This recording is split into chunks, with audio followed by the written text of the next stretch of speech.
Hi there, View of Uranus here. After my episode yesterday, where have all the good villains gone? The thought occurred to me, maybe I need to explain what a villain looks like. Because we have a lot of people who don't appear to understand that. Because they have a lot of heroes who act like villains. So, I thought, hey, let's do kind of a checklist.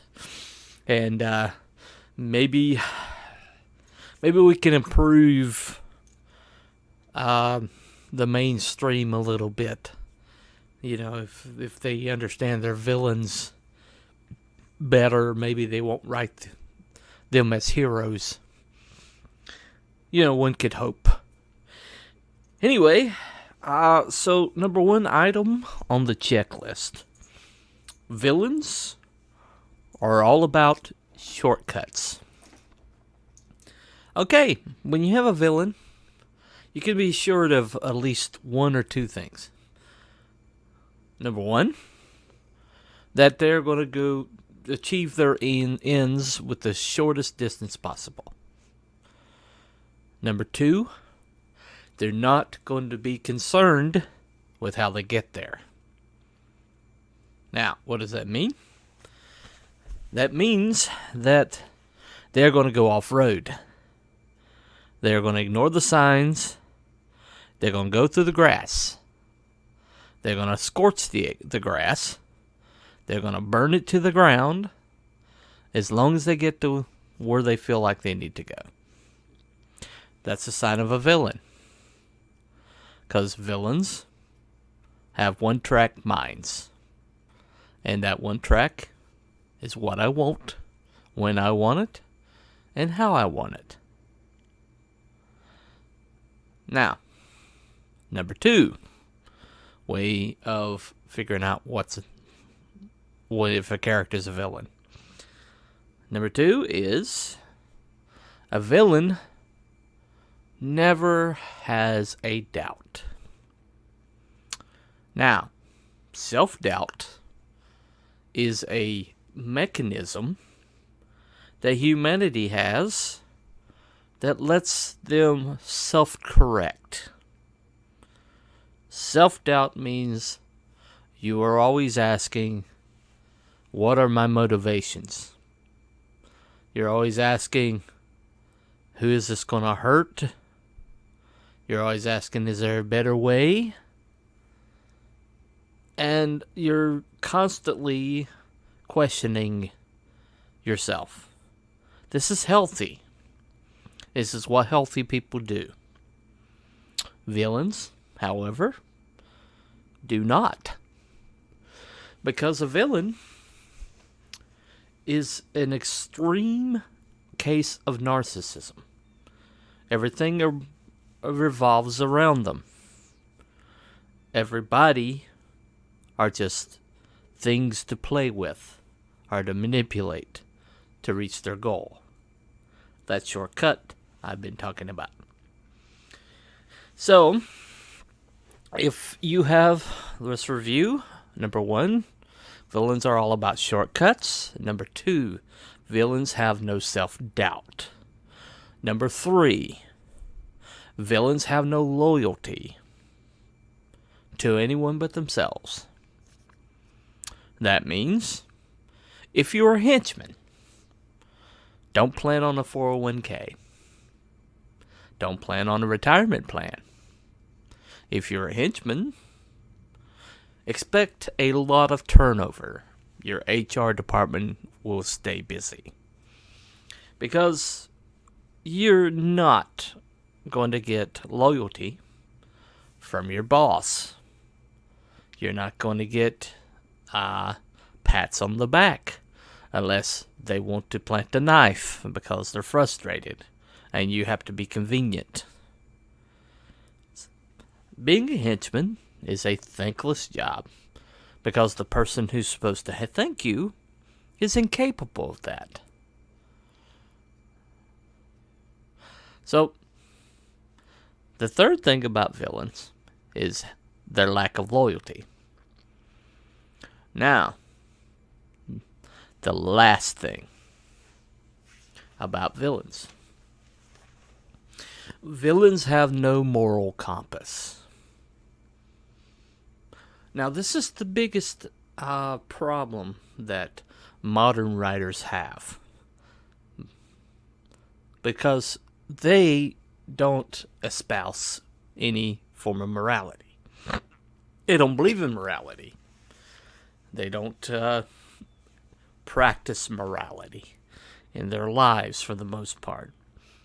So when your writers are asked to draw upon their own moral compass, then they're unable to do so. That's why they have villains who are actually, they have heroes, which is the problem. They have heroes that kill people. They have heroes that turn their back on friends. They have heroes who essentially take every shortcut. They have heroes who basically act like villains. And this is a problem. Because one of the things that makes hero fiction so compelling is the moral questions that it asks. Because there is the hero and there is the villain. There is the two opposing world views. That was that gave us the ability to kind of teach young men morality. Now, you'll find a lot of older gentlemen who grew up in the ghettos who are successful now, and they will tell you they were comic book fans.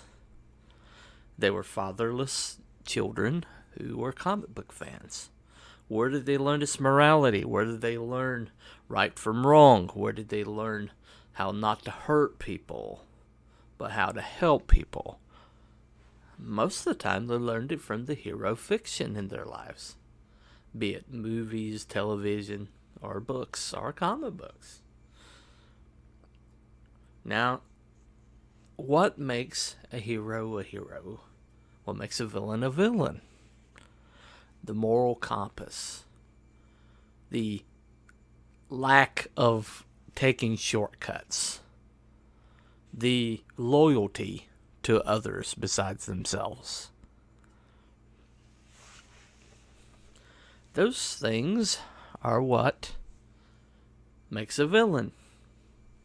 So get your villains out of your heroes. Because peanut butter and chocolate only work in a Reese's. We need separation. We need the oil and water to separate.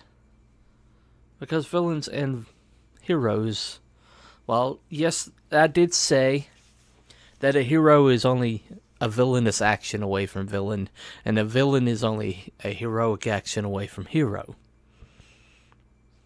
And I meant that. But see, there are dedicated villains. Well, yes, everyone has the capacity to be either hero or villain, but there are those who are dedicated. Those who are villainous. And they have those attributes I mentioned. They take shortcuts. They have no loyalty for anyone but themselves. And they have no moral compass. So, if you want to write a good villain, you have to understand that villainy is still a choice. You can't give them an out. You can't say, paint them as victim. Because the moment that a victim takes that victimhood and uses it to hurt someone else. They cease being a victim. They lose their excuse. They become a villain. Anyway, I hope this helps. This is View of Uranus. Have a nice day.